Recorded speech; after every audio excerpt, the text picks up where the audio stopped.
Terkait dengan perkara kuota haji, kami sampaikan juga bahwa KPK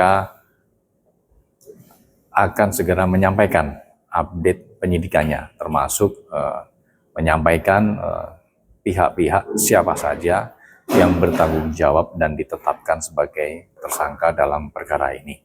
Karena memang dalam perjalanan penyidikannya yang berangkat dari sprindik umum, artinya memang pada saat dilakukan penyidikan pada tahap awal belum ada pihak-pihak yang ditetapkan sebagai tersangka.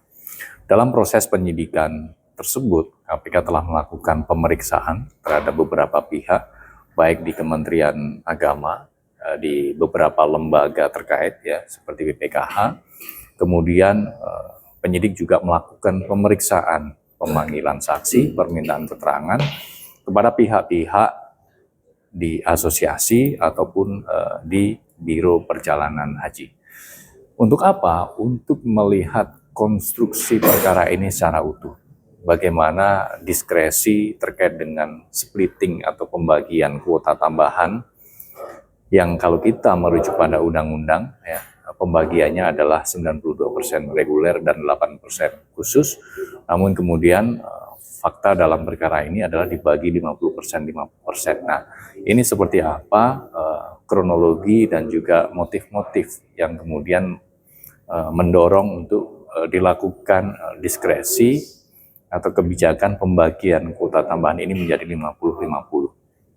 Nah, kemudian penyidik tentunya juga mendalami ya, ekses atau efek dari kebijakan 50-50 ini seperti apa. Karena dengan pembagian 50%, 50% artinya kuota tambahan yang kemudian menjadi kuota khusus yang dikerjakan atau dikelola oleh teman-teman di Biro Perjalanan Haji ini kan kemudian bertambah secara signifikan.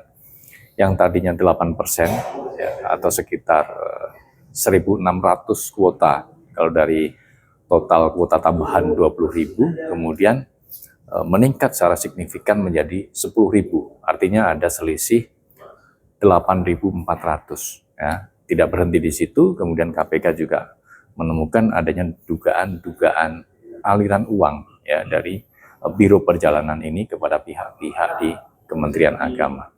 Oleh karena itu dalam konstruksi perkara ini, maka kemudian kita perlu melihat secara utuh ya, mengapa kemudian dugaan perbuatan melawan hukumnya kemudian diduga mengakibatkan kerugian keuangan negara ya, yang kemudian unsurnya juga adanya dugaan memperkaya diri sendiri ataupun pihak lain ya. Dari mana? Dari dugaan aliran-aliran uang tersebut. Nah, ini kita perlu membacanya secara utuh supaya kita bisa memahami dari awal sampai akhirnya seperti apa terkait dengan perkara ini ya. Oleh karena itu KPK kemudian memanggil para biro-biro perjalanan ini ya yang mendapatkan kuota khusus.